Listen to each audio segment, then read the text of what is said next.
Okay, this video is for showing you guys how to use X1 board. Like for the first one, show you how to do the board repairing.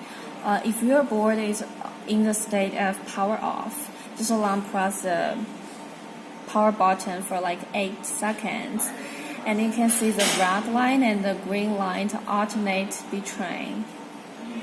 Okay, and just long press the remote controller for 5 seconds and get into the setting.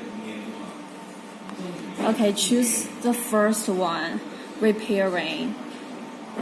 Press A button and then push your roller to yes.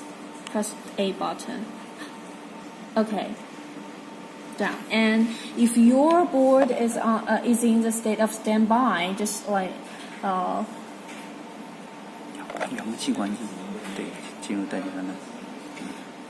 if your board is in the state of standby, just long press the power button for 3 seconds, and you can see the green light shines. Now the board is totally power off. Now you just do what I showed you before. Everything done.